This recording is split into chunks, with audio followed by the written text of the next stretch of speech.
I'm Amber Tresca, and this is About IBD. It's my mission to educate people living with Crohn's disease or ulcerative colitis about their disease and to bring awareness to the patient journey. Welcome to episode 99. I'm excited to welcome back Dr. Brad Jerson.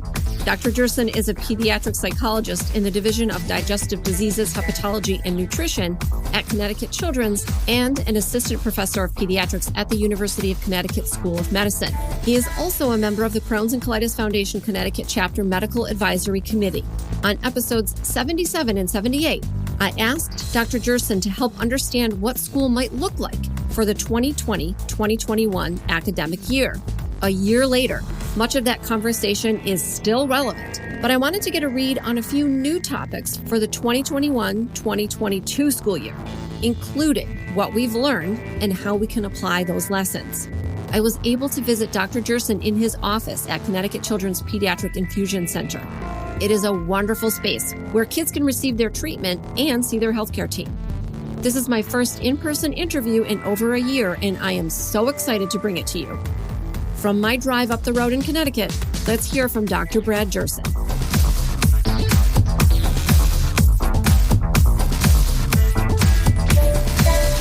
Dr. Jerson, thank you so much for coming on About IBD again to talk about back to school. I am very excited to be back. It feels like just yesterday, like we were talking about this. Yes, time is a flat circle. Yeah. It has been a very long time and also no time at all. Yes. Last time we talked a lot about getting kids to wear masks. This was this very unknown situation. We didn't know how the kids were going to handle it and how schools were going to handle it, et cetera, et cetera. And even in the past week, there's been a little bit of back and forth about what's going to happen. But it does sound as though, at least for the little kids, the elementary school kids, it is being recommended that they wear masks while they're in school. Have we learned anything about helping kids to do that all day? And is there anything that can help the people that haven't been back to school prepare their kids for wearing a mask while they're at school? Sure. So I think a lot of families have been pleasantly surprised with how their children have coped with wearing masks. A lot of people were fearful about some resistance and difficulty, and they have seen, for the most part, that children and teens have worn them predominantly without a lot of difficulty and have been willing to keep them on and go about their normal days. And the schools that I've interacted with have created wonderful opportunities for mask breaks throughout the day and all of that. There have been exceptions to that, of course, where some children have had some more difficult, facial reactions or discomfort, depending on their breathing patterns. Some kids have had a harder time with wearing masks, and I think shorter intervals or individual modifications as warranted in consultation with their medical team has been helpful. But if they have not been in school for a long time, certainly I would emphasize that this next month is a really wonderful time to start moving forward. And if they have not been in school for quite some time, when they go back to school, that would be an excellent time to start using some weeks ahead of time to practice wearing them in short intervals and going out into stores and doing things even just around the house and in the community so kids can get used to wearing them a bit longer. Mm-hmm.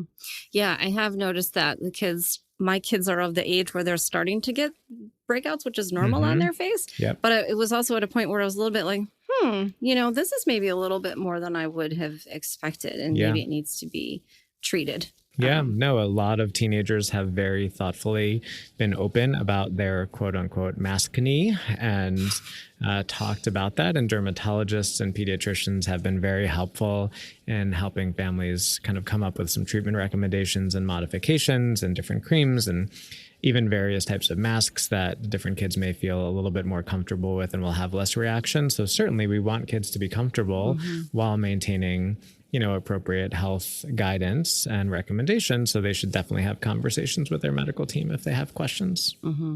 I think the good thing about it and also the weird thing about it is that you may have the maskne, but while you're wearing your mask, no one can see it. So it's like a small little benefit of that maybe. So I know in the district that my kids are in, there is not going to be remote school available. At least that's what they're saying right now. Yeah. As we know, things change super rapidly. But it does make me concerned, especially about kids that are more vulnerable, which is might be some in the IBD population and kids that live with other conditions. If they don't have a remote option available through their school, is there anything that is being done to help these families and to connect them with something, or what kind of options might be available, do you think? So it's going to be interesting, and I think this is where we will start to see a very big difference school district by school district, depending on resources that they have available, the number of students who may require accommodations for not being in school. And it will be helpful to start having those conversations with their school districts to see what their plan might be. On the whole, thankfully, most kids did fairly well being able to be in school if they had in-person learning opportunities available to them. And what we saw, at least from the psychology and educational equity perspective, getting kids back into the building, as long as their medical teams cleared them for this, was typically far better than having them access learning remotely for a number of reasons. We saw that having children and teenagers within the four walls of their school building, having social contact, having contact with their teachers in person, and being able to reactivate the parts of their brain that are used to learning in school compared to attempting to modify via Zoom or other distance learning platforms worked a lot better.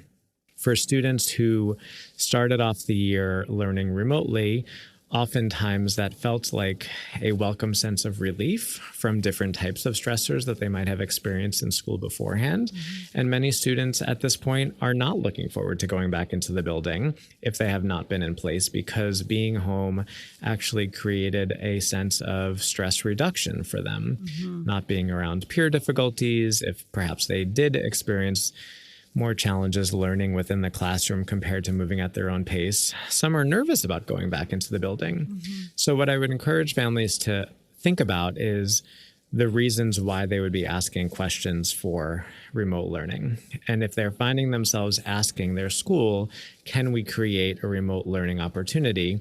Is that because a medical team has said it is unsafe for you to be back in the building at this point based on various COVID rates within your community or vaccination rates? Or is it because you and your child are perhaps nervous or concerned about what that might look like, and maybe it felt a little bit easier being at home? We would strongly recommend, from the psychology and educational adjustment perspective, to return to functioning, which for kids is being out of the home and being in school and navigating challenges and partnering with schools to help return to a sense of normalcy, even if it does feel a little bit stressful at this point. So when families ask us, can we think about doing entire distance learning again? That's what I ask. Tell me why you're thinking of that and what are the goals of that. If the goal is an accommodation to reduce the experience of distress, I might encourage families to think through the ideas of what could be possible of helping them get through that distress so they're not avoiding that stressful situation further. That being said, many students might be in a position where they don't feel safe and their medical team may not suggest that they go back to school.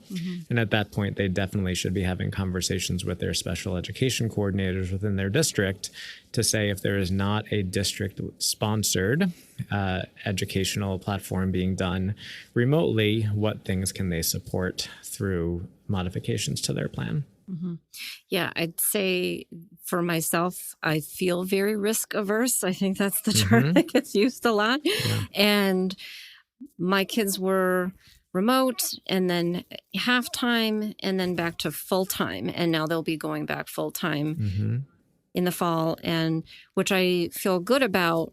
But at the same time, in everything else that we do, because I have a child that's too young to be vaccinated yet, we don't take a lot of risks. We don't do a lot of things otherwise.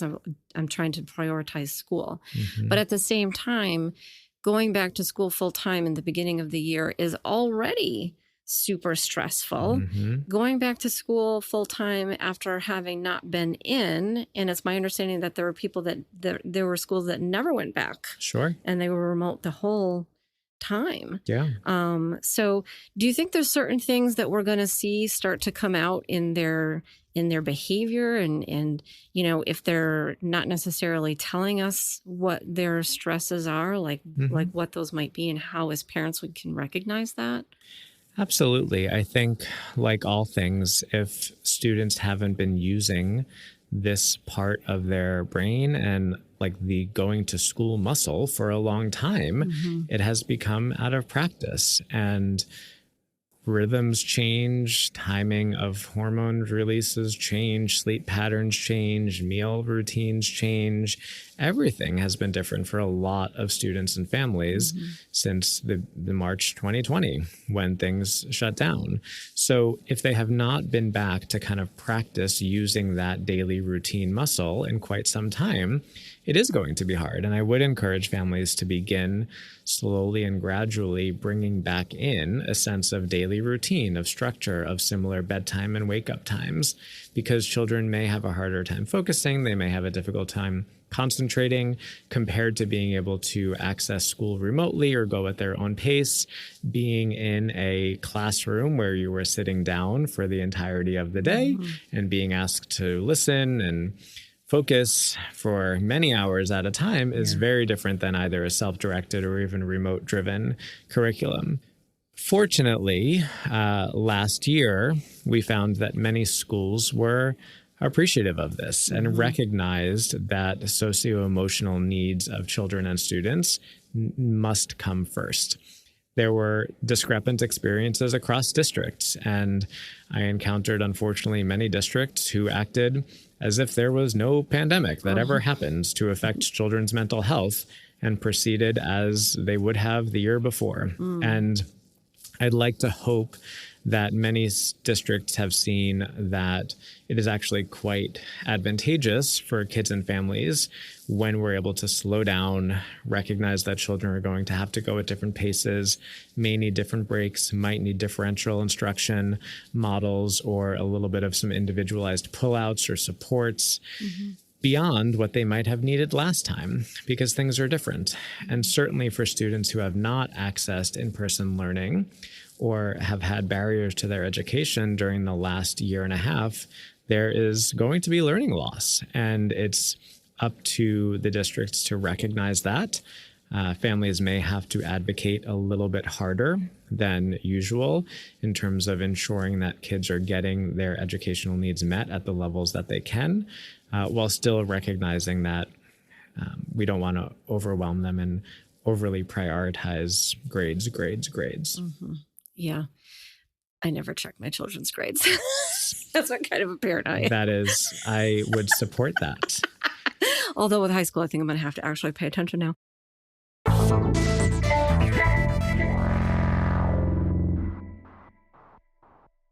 Let's talk for a minute, though, about digestive disease, because the kids that have been at home and then the bathroom is right outside their bedroom, they're now going to be back in a situation that has another added level of stress to it.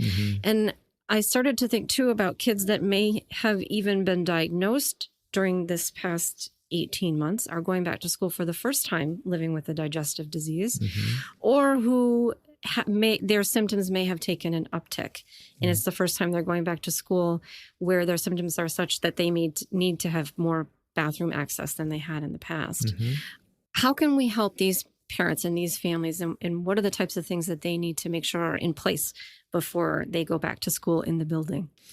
Yeah, this is an excellent point, and we've seen it take all shapes within this pandemic, that for students who had a high degree of bathroom urgency associated with their illness beforehand, there was a sense of relief and a sense of appreciation, knowing that they were able to turn off their camera, put on mute, and step away and use the bathroom without anyone commenting, judging, assessing. And that felt really great and comfortable and reassuring for them during that time. And then other students who felt the opposite. That being home actually, made it a little bit more difficult for their GI symptoms, and it got a little bit louder at different times. Regardless of the pattern of where they are, we know that providing education to the schools and finding a single advocate within your child's team will be incredibly helpful. For one, letting them know what inflammatory bowel disease is, what the GI condition is that your child is dealing with, and making sure that they understand that this is an essential ingredient of them being able to return to school. Having the confidence and the comfort to know that they have access to a bathroom, preferably a private bathroom, whether it's in the nurse's office or a staff-only bathroom that their child has access to, would be ideal. Many students find that having that reassurance and that written down ahead of time and the plan that they can access makes it feel a lot better. Unfortunately, during this last year, because of many of the COVID precautions that were in place, school districts utilized many different kind of interesting things to track tracing and distancing within their students. Yeah. So students were telling me throughout the year that they were feeling quite uncomfortable using the bathroom, even though they had accommodations, because they had to log on to like a Google form to sign up to go to the bathroom. And they would look at the form at the end of the day and see that their name was on this form like 5 or 6 times because they kept having to go on. And what they ended up feeling was a sense of insecurity and anxiety because anyone else would look at the form and see, oh my gosh, I can't believe your name was on that form all day. Oh my gosh. When maybe they'd never think of that. Yeah. So these are little things that we can plan ahead of time with the district and the school to say, let's see if we can kind of create these special accommodations to make sure that these don't have to be so blatantly obvious. Because ideally, a child will not have to announce and or wait for the socially distanced time to use the bathroom, particularly when there's an overlapping GI condition. Oftentimes, districts are able to put these accommodations into place with just a request and an ask, and they're very accommodating. Other times, we formalize it a little bit more through a medical 504 plan to make it non-negotiable and written in so everyone is aware of the things that are needed. Do you think that kids with IBD should definitely have a 504 plan? I think it is our recommendation that we always have IBD written in to the medical plan within education systems. If anything, it creates a sense of comfort and reassurance that people appreciate the role that your chronic medical condition plays, even if you never use it. And even if you never have to access those accommodations, it provides a sense of open communication between families and schools about what accommodations could be needed. And it'll be individualized. And it's important to do so because there are many patients that we meet with inflammatory bowel disease who will not need to use the bathroom often throughout the day or will not need extended time because urgency does not get in the way.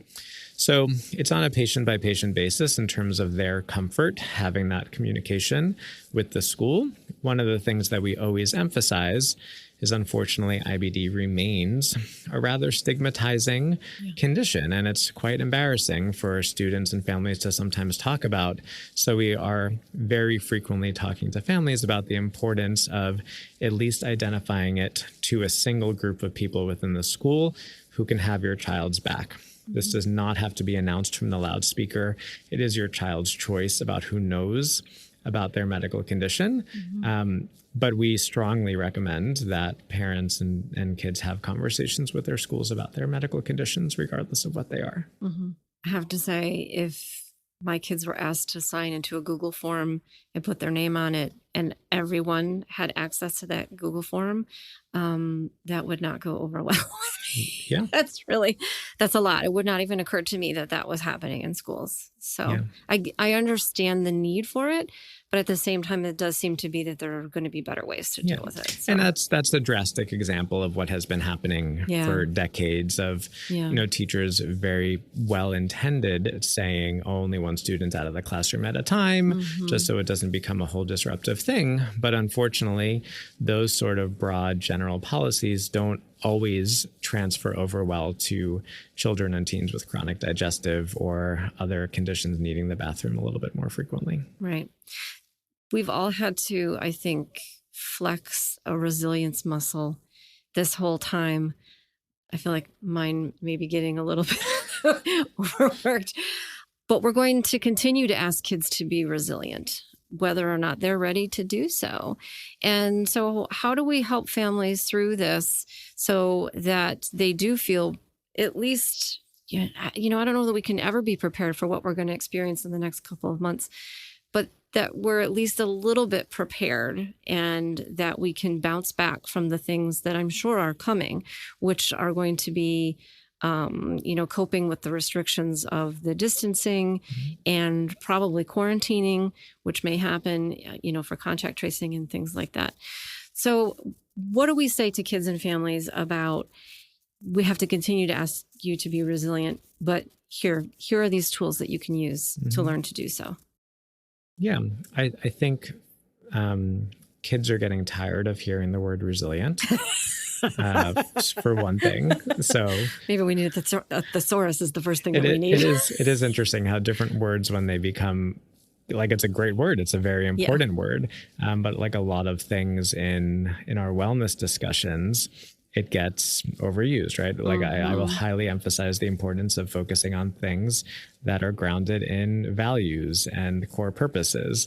And teens tell me all the time, if you tell me one more time to find the things that I value, I'm never talking to you again. And I say, okay, so let's switch that to, what do you want to do? What would you like to care about? And I think if we continue to focus on all of the elements that make youth have the possibility to thrive in whatever that looks like. So we're not using the old metrics of, are you acing your tests? Are you doing the most extracurricular activities? Yeah. Are you applying to the best colleges possible? And we're able to revert to the idea of what makes your children feel empowered, what makes them feel confident in themselves and in their relationships and the things that they truly do care about. And we follow their lead on that and give them the opportunity to work those muscles. That leads to resilience, right? That leads to positive coping in spite of adversity if we're following their ability to do the things that they care about. And that's been a shift, right? It was very difficult for parents and schools to take a step back from saying, I'm okay if you didn't take every single AP exam this past year, or it's okay that you didn't ace every single test, or that you needed to take some days off of school to focus on your mental health, or that you didn't sign up for every club because, hey, they weren't offered this year. Yeah. So we're focusing on, how do we help kids do the things that are important to them to make them feel accomplished, to build up their self-efficacy? That's going to nurture resilience in spite of what obstacles are ahead. Another thing that, and this is just me personally asking now, but hopefully other people have the same question too. Over the past year, we've missed so many things. Everyone has. This is not different for anyone. But I feel almost as though that we have to start thinking about, how do we let go of that? How do we move forward? Maybe that's not the right way to frame it, but how do we get past these disappointments and start to maybe look towards more positive things and a more hopeful future rather than focusing on all of the things that we've missed? Yeah, there have been a lot of disappointments. There has been a lot of collective trauma that has been experienced in our world at an international level and then down to the intra-family level. Families have experienced a lot of difficulties during this pandemic, whether it's related to family member job loss, changes, illnesses, death and dying because of COVID. There has been a lot of grief that is appropriate to acknowledge. And I think for kids, their grief and loss shows up in different ways. It shows up in changes in the things that they are feeling passionate about. It shows up in their relationships with others. And we first need to acknowledge and label it and say, yeah, this has been really difficult. If we were able to sort of use a magic wand to shift what the future looked like a little bit, what would they want it to look like? What would it be filled with? And how do we try to find a future that is semi-similar to that? What are the things that they care about? It may not be the exact thing that they were able to experience 2 years ago. That might not be in the future imminently, depending on where this pandemic continues to evolve to. But we can certainly see that there are ways to access the things that they care about while still living in this reality.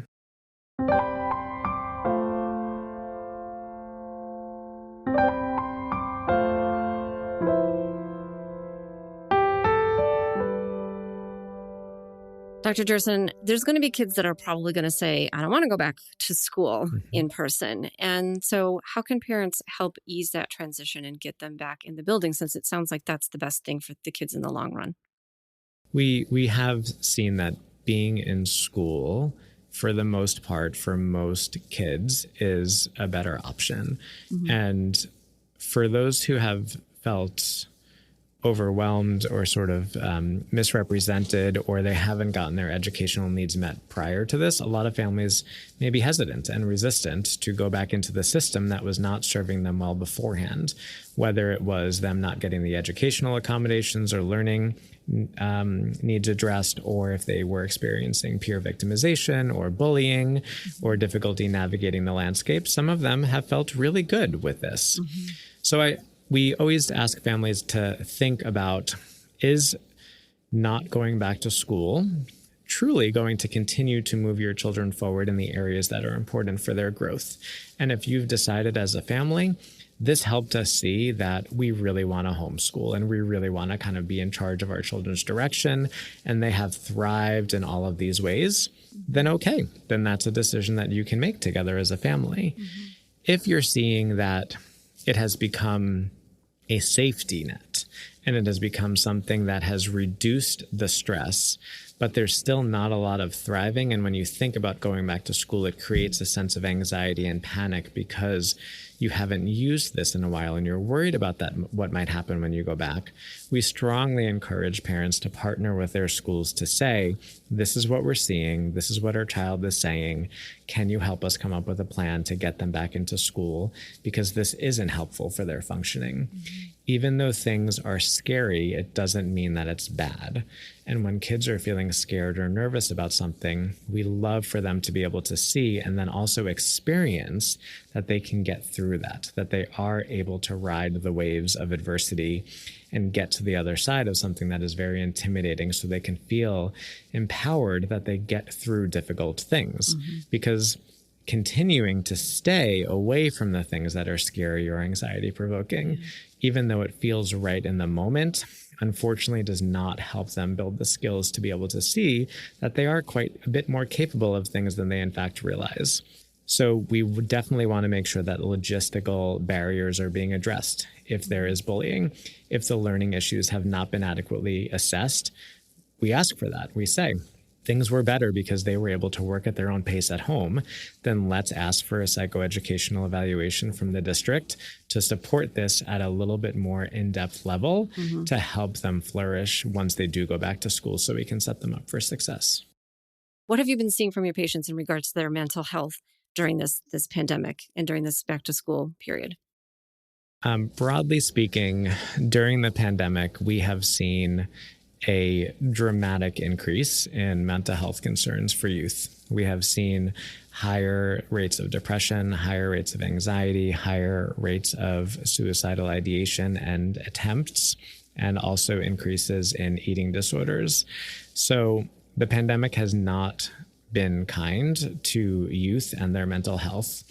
And we've seen this across the world. This is not a region-specific thing. This is a very well-known data-supported observation that youth mental health has been in crisis even more than we anticipated it would be. And unfortunately, the safety nets within communities are not very well equipped to support them. So if parents are noticing that their kids are struggling, if they are disconnecting from their family relationships, if they are having changes in their mood and routines, and they are questioning why, even if they had not had mental health concerns beforehand, we encourage families to open up that dialogue, to talk with their children and their teens, to say, I noticed that things have been a little bit different lately. Tell me a little bit of what's been going on. And to allow your kids to have emotions and to allow them to have their feelings without feeling that you need to correct it or solve them for them, but giving them the space to acknowledge what they've been thinking and feeling during all of this time and how they're feeling about going back to school again this year will be a very important window for parents to have. It's very difficult. It's difficult to start the conversation, and then it's difficult to hear them express the things that you're worried as a parent that they're feeling, and then for them to tell you that yes, that's actually happening, and then also to feel as though there's not a lot that you can do to solve the problem. So it's very stressful for families. It is, and also parents are not immune from having the stress themselves and feeling this way, because it has been an incredibly overwhelming time for a lot of families. So when youth are feeling it, chances are their parents are feeling it as well. And sometimes kids are nervous about endorsing and volunteering the way they're feeling because they don't want to make their parents feel scared, or they're not sure what their parents will do with that information. So opening up the window in the conversation will go a long way for youth feeling that it's a safe thing to talk about.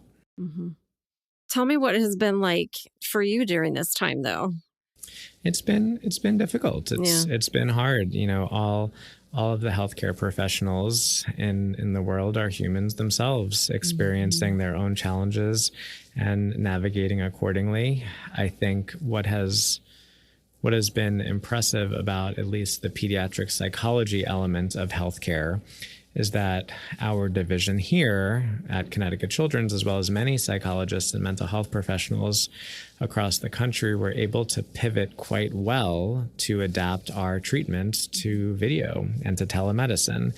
That came with its own pitfalls of unfortunately not being kind of available to everyone who needed it. So we've assessed and figured out how we can adapt some of those things as well.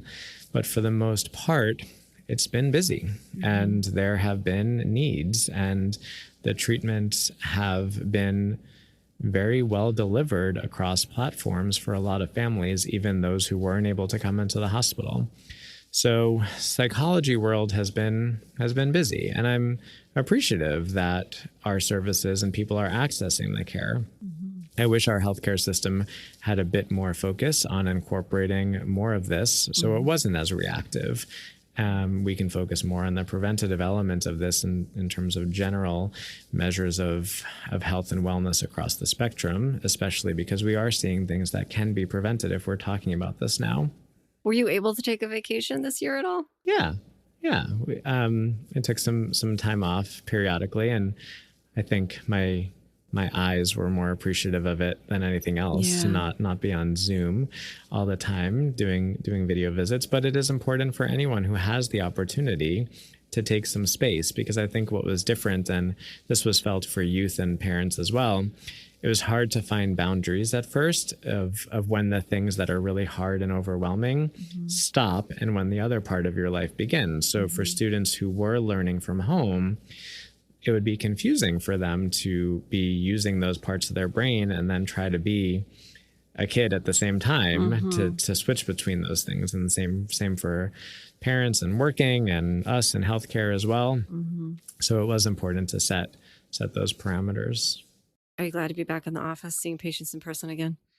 Yeah. We certainly tried to get innovative and do as much kind of fun virtual world and watch YouTube videos together and play games online and do unique screen sharing fun things. And it was amazing to be able to see all of the families' pets and stuffed animals all over their room. And we were so appreciative that families trusted us coming into their homes, because it's another part of the relationship that we often don't get to have. But for a family to set up a phone or a computer in their kitchen or in their bedroom or even in a closet if they needed to get some personal space, it was really quite an honor and a privilege to be allowed into their world in that time. And we got to open up parts of the relationship and the therapy that wouldn't have been possible when families just come into this office. But there is incredible beauty in being able to sit across the room from a human again and have that. It's way easier to play Connect 4 and in person than it is over the computer. So, do you have any good pet crashing stories? Any pets crash therapy sessions? The greatest, like when it's in the middle of an intensely emotional conversation, when a child is sharing all of these really overwhelming things of the year, and then a cat butt comes right in your face. It's like cats are just really great at coming in at just the perfect times. And it would be what I'd look forward to. You know, everyone always felt guilty and bad about their dogs barking. And I'd say, this is really nice. This is your world. I am glad to hear their dog barks and chinchillas and ferrets and all those other exciting things that families got to share with us. Chinchillas and ferrets. It got a little exotic. Yeah, everything. Thank you so much for coming back on About IBD and for inviting me into your office. It has really been fantastic to be here at Connecticut Children's and to see this space in the infusion center and the environment that you've created for the kids with chronic illness that come here. Oh, thank you for coming. We're so happy to have you here. We all really love where we work. So whenever we get to share it with people, to see the kind of medical care that's delivered here is really heartwarming to us because we care about all of those elements. I feel really privileged to work as a psychologist as part of this amazing interdisciplinary medical team. So we're always happy when people get to experience what we do every day. Thank you.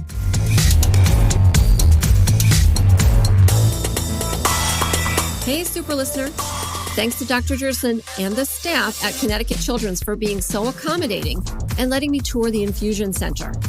Connecticut Children's has a wealth of information for parents about how to navigate the complexities of the pandemic.